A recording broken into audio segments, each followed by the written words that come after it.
Hello friends, welcome to grand recipes channel. నేను మీ దివ్య. ఈరోజు మీకోసం ఎంతో సింపుల్ అలాగే టేస్టీగా ఉండే అటుకుల పాయసం ఏ విధంగా చేసుకోవాలో చూపించబోతున్నాను. ఈ అటుకుల పాయసం ఫెస్టివల్ అప్పుడు కానీ ఎవరైనా చుట్టాలు ఇంటికి వచ్చినప్పుడు 10 మినిట్స్లో ఈజీగా చేసి పెట్టేయచ్చు. దీన్ని తయారు చేయడం కోసం ముందుగా స్టవ్ వెలిగించి బాండీ పెట్టుకోవాలి. ఒక స్పూన్ నెయ్యిని యాడ్ చేసుకోవాలి. నెయ్యి వేడెక్కిన తర్వాత కొన్ని జీడిపప్పు పలుకుల్ని వేసుకోవాలి. ఇవి కొద్దిగా వేగిన తర్వాత కిస్మిస్ని కూడా యాడ్ చేసుకోవాలి. జీడిపప్పు కొంచెం వేగిన తర్వాత కిస్మిస్ యాడ్ చేసుకోవడం వల్ల ఏవి మాడిపోకుండా చక్కగా వేగుతాయి.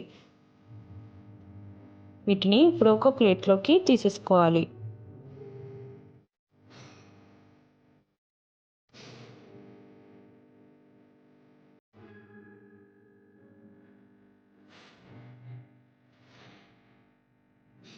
ఇప్పుడు అదే బౌల్లో 1/2 కప్పు వరకు అటుకులని తీసుకోవాలి.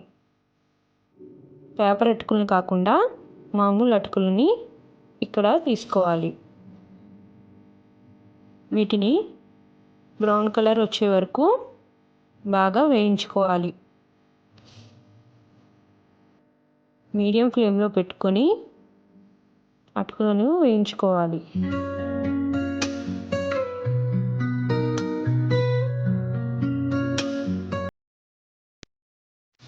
ఈ కలర్ వచ్చే వరకు వేయించుకొని ఇప్పుడు దీనిలోకి 1/2 కప్పు అటుకులకి కాసి చల్లార్చిన 2.5 కప్పుల పాలని యాడ్ చేసుకోవాలి.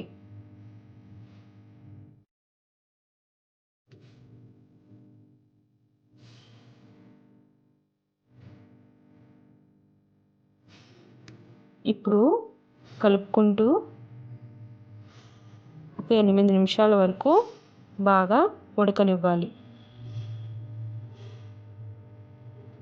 మీడియం ఫ్లేమ్లోనే ఉంచి అటుకులని ఉడికించుకోవాలి.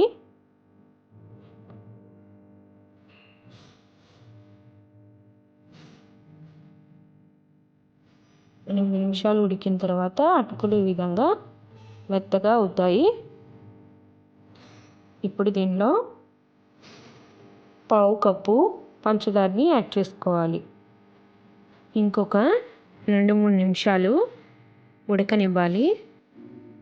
ఈ అటుకుల పాయసం కొంచెం పలుచగా ఉండగానే దింపేసుకోవాలి.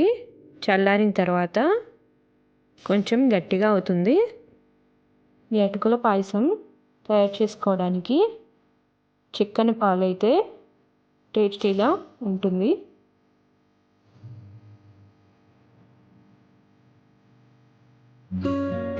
ఇప్పుడు దీనిలోకి 1 టీ స్పూన్ యాలకుల పౌడర్ని యాడ్ చేసుకోవాలి. ఒకసారి అంతా కలిసేలా బాగా కలుపుకోవాలి. ఈ విధంగా కొద్దిగా చిక్కగా అయ్యే వరకు కలుపుకోవాలి.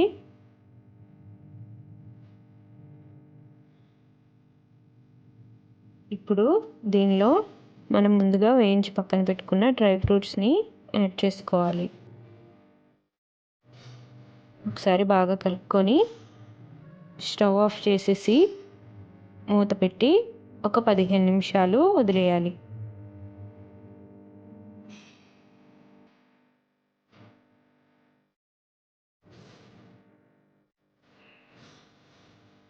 తర్వాత ఈ అటుకుల పాయసాన్ని ప్లేట్లోకి సర్వ్ చేసుకోవడమే. ఎంతో టేస్టీగా ఉండే అటుకుల పాయసం రెడీ అయిపోయింది. ఈ వీడియో మీకు నచ్చినట్టయితే లైక్ చేయండి, షేర్ చేయండి. మరిన్ని మంచి వీడియోల కోసం నా ఛానల్ని సబ్స్క్రైబ్ చేయండి. అలాగే పక్కన వచ్చిన గంట సింబల్ మాత్రం కొట్టడం మర్చిపోకండి. Thank you for watching.